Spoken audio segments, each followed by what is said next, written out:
A pleasant good evening to each and every one of you. Today is Saturday, April the 12th.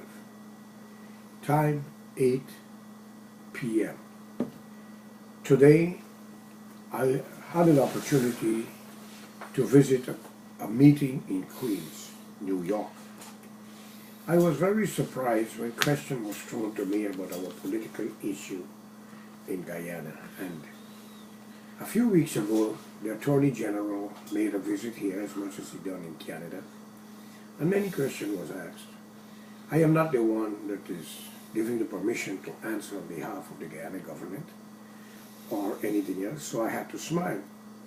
But something that very much interrupt my thinking when I was told by an Indian brothers who sit there and says, Karaya, this is what happened lately in Georgetown, Guyana.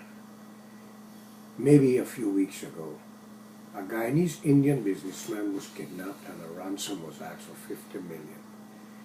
It so happens that it was not delivered, then they drop it. It still was not delivered, and they found the man's body in Lapentire Cemetery. He concluded by saying that a certain political party, who he gave a name, but I will not mention it here, stated that you know about the East Indian race or the Coolie race. Once you attack one and start beat them and kill them, the rest just run. And the others was also joining hands with him and saying these things. I am very sorry I did not have a camera or a cell phone to record the conversation of these people. They blame a lot of things on the opposition party, an opposition party that I will not name because there are some in parliament and there are some outside. But they also say it's a party that you love to use the slogan, slow fire, move fire, loose the dogs of war. I could not defend that party because I don't know much whether they have hands in releasing these kind of affair by getting people or supporters of them to do these things, because I do know. It is a serious time, and the PPP party is coming in for very serious criticism from major political parties or opposition who are in parliament at present with them, plus others who are outside. Yes, the opposition work is to discredit the government, not only in Guyana, but all over the world. But who is the opposition? Members of the PNC that form the elite organization called APNU.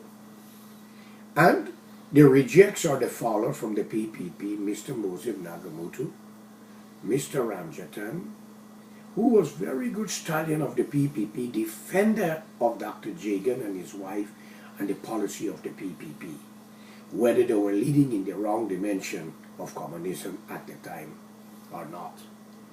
And Mr. Tratman, who was kicked out by the late Desmond Hyde from the PNC.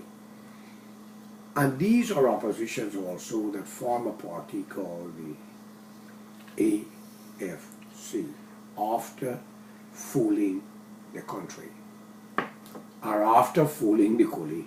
Sorry, but the alphabetical letters sounds very reasonable.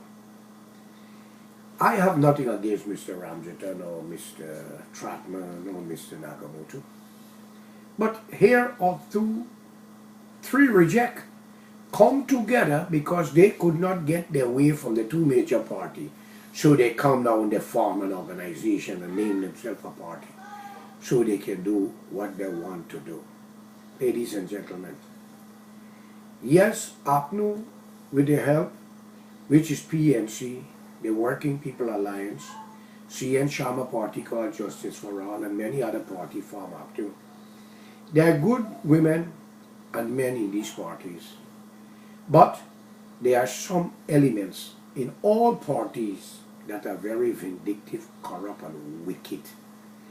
And if that is politics, then we got something going for us. Now let's say the WPA should have been the party to rule Guyana right now, and I would give that 100% straight marks. I would also give CN Sharma the opportunity with Justice for All, straight marks.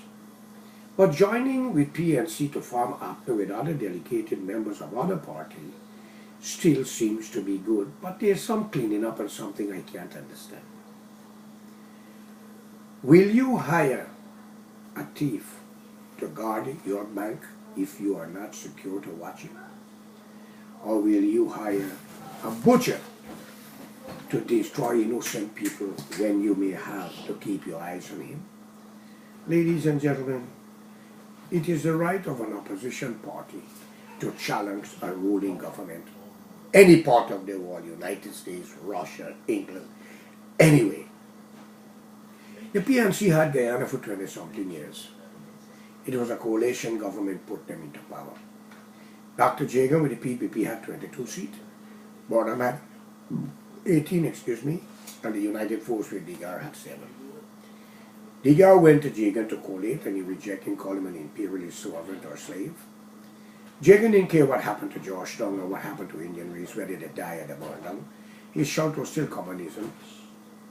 Mr. Burnham didn't care, he had wanted power. So Degar joined hands and formed the coalition government.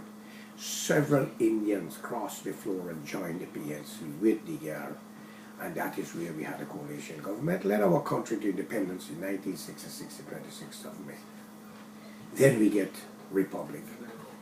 It was not an easy ride for Degar. There was a problem in financial affairs because he was finance minister. Great question came up against Mr. Burnham and some of the members of parliament, ministers. And Burnham defended all of them. Was it right? Of course, to him, he sees it as a defendant, as an attorney. But it's a political affair and it's a country future he was talking about. But for 20-something years, the PNC destroyed Guyana. Get rid of the 3-county train station, the yellow bus, the bauxite company, and many, many, many more projects and things that was giving you the opportunity. Young Guyanese blacks, you was betrayed by Burnham.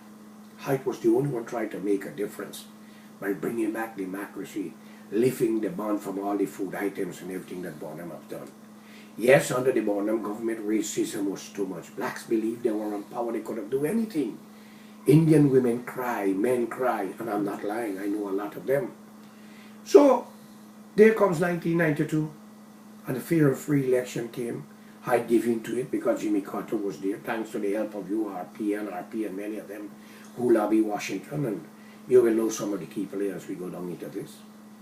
The late Walter Rodney lost his life under Burnham government. Dr. Jagan is aware of it, because every time the WPA got the PNC to the cross line, Jagan come out with critical support for the PNC.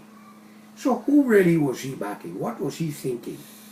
So there is where you had Burnham, Jagan, who destroyed Guyana. Indians will not like to know this because they just think Karai talking nonsense. But the truth of your country is that you know history of Mandela, Gandhi. You know everything else about other people, but you don't want to know about these two hypocrites. And you got a lot of them who's still in the party, both parties. They're not concerned with you. They're concerned about themselves and family and their friends who get rich. And you will always be a peasant, a beggar, or a thief, or a drug pusher.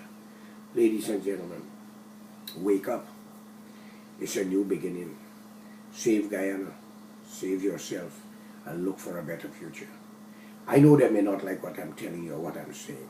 And I know a lot of them will say, let me kill George Karai, or let me do something to his family. Well, I got a message for you. Time change. If you try that one mistake, you have children, you have grandchildren. It may not be right away, but it can always be.